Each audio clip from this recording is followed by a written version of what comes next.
안녕하세요. 유튜브를 통해서 상황 판단에 대해서 제가 전달할 수 있는 모든 것을 한번 전달해 보고 싶어서 이렇게 영상을 제작하게 되었습니다. 사실 유튜브 채널을 만든 것은 이번이 처음은 아니죠. 한 3년 전쯤에 이제 유튜브 채널을 만들어서 그때는 어떤 영상을 좀 몇 개 올렸냐면, 물론 채널로 들어오신 분들은 알겠지만 뭐 좀 예전 기출 문제를 가지고 어떻게 실전이라면 풀 것인지, 그런 과정들을 한번, 문제풀이 과정들을 설명과 함께 간단히 올려보는 영상들을 한 10개에서 20개 사이로 제가 찍어본 적이 있어요. 근데 그때는 이제 잘 장비도 없고 하는 법도 잘 몰라가지고 실제 시험지를 출력해서 제가 펜을 이용해서 손으로 풀고, 또 이제 삼각대 아이폰을 연결해가지고 위에서 찍고, 그러다 보니까 이제 그 풀이하는 그 어떤 필기들이 제 손에 의해서 가려지기도 하고 좀 이런저런 문제들이 있었습니다. 그러다 보니까 이제 3년이 지나고 제가 지금 새롭게 2021년 말에 시작하려는 것은, 일단 그래도 조금 장비를 준비를 했어요. IT 기기를 이용해가지고 뭐 특별한 건 없습니다. 그냥 노트북 한 대랑 그 다음에 그 태블릿 PC 한 대, 두 대를 연결해서 이제 여러분들이 제 얼굴을 보면서 좀 그래도 수업에 집중해서, 수업은 아니지만 어쨌든 영상에 집중해서 들으시고, 그리고 또 이제 필기를 보면서, 지금이야 이제 오늘은 뭐 일반적인 이야기를 할 거기 때문에 이런 노트지만, 나중에 좀 이제 문제풀이에 대한 이야기를 할 때는 제가 또 그 기출 문제나 아니면 모의고사 문제든 제가 좀 설명하고 싶은 문제를 띄워놓고 잠깐 시간을 드릴 거예요. 그래서 이렇게 한번 풀어 생각해 보세요 라고 말씀을 드린 다음에, 그렇다면 실전에서 어떻게 풀 것인지, 또는 뭐 가끔은 이런 건 이런 이유로 넘겨야 된다, 어떻게 넘길 것인지, 그런 부분들에 대해서 이제 또 설명을 드리게 될 것 같습니다.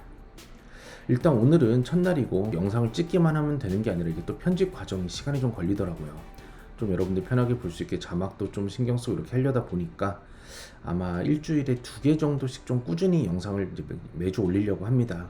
그래서 일단 초반에는 좀 상황 판단의 일반론, 물론 일반론이라고 해서 우리가 왜 상황 판단을 공부해야 되는가, 피셋 시험은 왜 이렇게 도입되었는가, 그런 좀 의미 없는 이야기를 하진 않을 거예요. 그냥 5급 시험이든 7급 시험이든 그냥 나라에서 정해져서 이걸 시험을 보라고 하니까 우리가 시험을 보는 거고, 우리가 해야 되는 거는 합격하기 위한 점수를 어떻게 뽑아낼지, 그 부분을 고민해야 되는 거거든요. 그럼 제가 하려는 거는 어쨌든 이제 오늘 이렇게 초반에도 그 개괄적인, 너무 추상적인 이야기를 하기보다는 어떤 이 시험의 특징, 그럼 이 시험에서 합격을 하기 위해서는 우리가 어떤 부분들을 신경 써야 되는지 라는 내용을 가지고, 뭐 영상은 보통 길이는 10분 전후가 될 것 같아요. 너무 길기보다는 좀 짧게 끊어서 이렇게 좀 꾸준히 올리는 식으로 준비를 한번 해보겠습니다. 일단 PSAT 시험에 대해 잠깐 생각을 해볼까요? 그런데 이 PSAT 시험의 가장 큰 특징은 시간이 부족하다는 거예요. 시간이 부족하다는 거는 PSAT 시험의 세 과목, 언어 논리든 자료 해석이든 상황 판단이든 모든 과목이 시간이 부족해요. PSAT은 지금 1년에 2번을 보거든요. 3월에 있는 시험이 있고 그 다음에 7월에 있는 시험이 있어요. 물론 내년에는 2월에 보기도 하고 조금씩 변동은 있지만, 이제 물론 각자 공부하는 거에 따라 다를 수 있겠죠. 둘 다 준비한 학생도 있고 그럴 수 있지만, 일단 5급 공채나 국립외교원이나 7급 지역인재들은 3월 시험이에요. 이 3월 시험은 특징이 뭐냐? 일단 40문제고 시험 시간도 90분이라는 거죠. 반대로 7월 시험은 뭐냐? 이때는 25문제예요. 25문제고 시험 시간도 60분이에요. 뒤쪽으로 가서 영상 한 7번째, 8번째 정도 보시면 어떤 식으로 시간 운영을 할 것인지도 굉장히 자세하게 좀 제가 쓰는 방식을 말씀드리긴 할 거예요.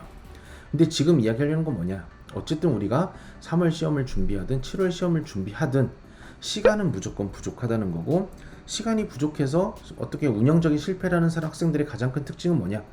문제를 풀다가 끝까지 가지도 못했는데 그냥 시험 시간이 종료돼 버리는 거예요.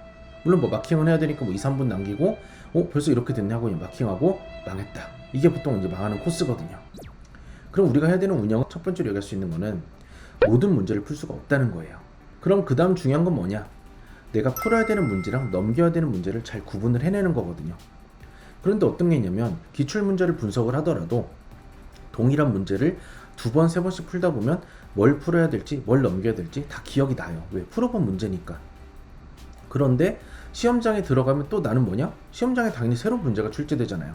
시험장에서 내가 처음 접하게 되는 문제는 당연히 새로 출제된 문제예요. 뭐 소재는 좀 비슷할 수 있어도 문제 자체는 처음 나온 문제거든요. 그러면 그렇게 처음 나온 문제를 보자마자 이건 풀어야 돼, 이건 넘겨야 돼, 그렇게 판단하는 게 쉽지 않단 말이에요. 특히나 상황 판단 같은 경우는 어떤 걸 생각해야 되냐? 문제의 길이가 꼭 난이도에 비례하는 게 아니에요. 문제의 길이가 좀 짧더라도 생각보다 난이도가 있을 때가 있고, 문제의 길이가 되게 길어서 도망가고 막 넘기고 싶은데도 막상 나중에 풀어보면 별거 아니었잖아, 이거 그냥 시키는 대로 하면 답이 나오는 거였는데, 이런 문제들도 많이 있어요. 그리고 또 경우에 따라서는 계산 문제들이 있는데 계산이 어려운 문제가 잘 안 나오거든요, 상황 판단에서는. 그럼 그런 계산 문제도 보자마자 겁먹고 넘어가기보다는 일단 한번 해보고, 이제 그런 전반적인 그 계율을 잡는 게 중요한 거죠. 그럼 일단 지금 이야기하려는 거는, 우리는 피셋 시험에서, 특히 상황 판단 시험에서 모든 문제를 풀 수 있는 건 아니고, 모든 문제를 풀 수 없기 때문에 풀어야 되는 문제랑 넘겨야 되는 문제를 잘 선택하는 게 중요하다고 먼저 이야기를 할 수가 있어요. 이걸 제가 보통 선택이라고 하고, 또 하나 중요한 거는 푸른 문제는 정답으로 연결이 돼야 된다는 거죠. 이건 어떤 일화랑 좀 같이 연결할 수 있냐? 그래도 해마다 제가 이제 학생들 상담을 굉장히 많이 해요. 특히 시험이 끝나면 학생들이 본인이 푼 시험지를 가지고 와서 저를 보여주면서 내가 시험 때 이렇게 풀었다, 근데 올해는 결과가 이래서 만약 내년도 시험을 준비하려면 어떤 걸 해야 되냐, 이렇게 봤을 때 저는 오히려 어떤 걸 별로 신경 쓰지 않냐. 시험장에서는 누구에게나 똑같이 90분 또는 60분이 주어지니까 이 학생이 그 시간 동안 몇 문제를 풀었는지는 별로 신경 쓰지 않아요. 물론 이제 철저하게 적게 풀거나 그런 문제가 될 수 있긴 하지만, 푼 문제 개수로 점수가 보통 갈리는 게 아니거든요. 오히려 중요한 거는 풀고 몇 개를 틀렸나 해서 점수가 많이 갈려요. 그래도 어떤 과목을 내가 봤을 때 그래도 스스로 좀 만족스러운 점수가 나왔어, 내가 풀었던 문제에서 2문제 또는 3문제를 틀리면 보통 본인이 원하는 점수가 나와요. 반대로 말하면 내가 문제를 풀었을 때 6개, 7개, 8개 이렇게 틀리면 절대 본인이 원하는 점수가 나올 수가 없는 거거든요. 그럼 정답률 관리 잘하면 되는 거 아니냐라고 생각할 수 있는데, 아까 말씀드렸죠, 시간이 제한된 상황에서는 생각보다 정답률 관리하기가 어려워요. 일단 우선 어떤 걸 이야기할 수 있냐, 우린 지금 피셋 시험은 전부 다 객관식이거든요. 1, 2, 3, 4, 5로 되어 있는 선지도 있고, 기억, 니은, 디귿, 리을로 되어 있어서 고르는 선지도 있어요. 그렇지만 확실한 거는 시간 제한 때문에 우리는 모든 선지를 확인하기 사실 어려워요. 그건 뭐냐면, 제가 올해 2021년 5007 시험장에 갔다 왔는데 제가 시험장에서 92.5를 받았지만 39개 풀고 2개 틀렸거든요. 그렇지만 저라고 모든 선지 볼 수 있는 건 아니거든요, 시간이 부족하니까. 그럼 우리는 모든 선지를 보지 않기 때문에 당연히 불안하죠. 연결해서 이야기를 하면, 아까 말씀드렸죠, 상담을 했을 때 극과 극이 좀 차이가 나는 모습을 보인다는 게, 어떤 학생들은 풀고 2, 3개를 틀리고, 또 어떤 학생들은 풀고 6개, 7개, 8개 틀리고, 그러면 동일한 문제의 개수를 풀었더라도 점수가 벌써 한 10점 또는 전후로 점수가 차이가 날 수가 있다는 거죠. 그럼 우리가 해야 되는 건 뭐냐? 일단은 어떤 문제를 풀고, 아까 말씀드린 것처럼 선택, 집중 이렇게 어떤 문제를 풀고 어떤 문제를 넘길지도 중요하지만 뒤쪽이 집중이에요. 푼 문제는 확실히 정답을 잡아야 된다는 거죠. 이제 이후 영상은 운영에 대한 이야기도 하겠지만, 또 전반적인 이야기도 하겠지만, 일단 이 퀴즈들을 그럼 어떻게 답을 구할 것인지, 또 하나는 퀴즈를 답을 구하는 것도 중요하지만 조금 전에 말씀드린 것처럼 어떤 퀴즈는 풀고 어떤 퀴즈는 넘길 것인지, 그것도 어떤 문제를 처음 봤을 때 이거는 무슨 근거로 풀 것이고 이거는 이러한 근거로 넘기는 게 적절하다, 그런 부분들에 대한 기준을 제시를 해드릴 거예요. 그리고 풀 문제와 넘길 문제를 구분하는 것도 중요하지만, 일단 내가 이걸 풀기로 했다면 어떤 방향으로 가면 될지. 물론 퀴즈에는 되게 다양한 유형이 있어요. 나중에 이거 정리하자면 제가 퀴즈를 한 5가지로 나눠놨거든요. 그러면 그 중에 유형 하나는 제가 이제 정보 처리형 퀴즈라고 이름을 붙이긴 했는데, 말 그대로 정보를 처리하는 거예요. 그냥 조건이 있고 순서대로 시키는 대로 이렇게 읽으면서 또 밑에 표가 있어요. 그럼 조건을 읽으면서 표랑 이렇게 정보를 같이 왔다 갔다 하다 보면 그냥 답이 나오는 문제. 근데 모든 문제가 그러면 제일 좋겠지만 그렇지 않다는 거죠. 어떤 문제는 내가 선지를 활용해야 될 때가 있고, 또 어떤 문제는 밑에 표를 새로 그려야 될 때가 있어요. 생각보다 표를 그리는 게 어렵거든요. 또 어떤 문제는 제시된 표도 없어. 선지를 활용할 수도 없고 활용할 표도 없어. 표를 그리기도 어려워. 그럼 그런 게 이제 아까 어떻게 빨리 넘길 것인지, 그런 부분들에 대해서 퀴즈를 정리를 하긴 할 겁니다.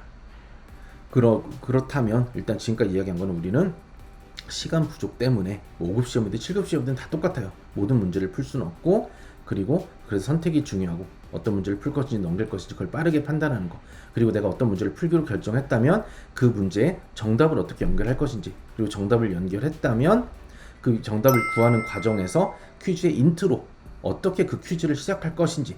퀴즈의 문제는 매년 달라지고 특정 연도 안에서 다 다르지만 이 인트로는 한 가지, 2가지로 제가 정리를 할 수가 있거든요.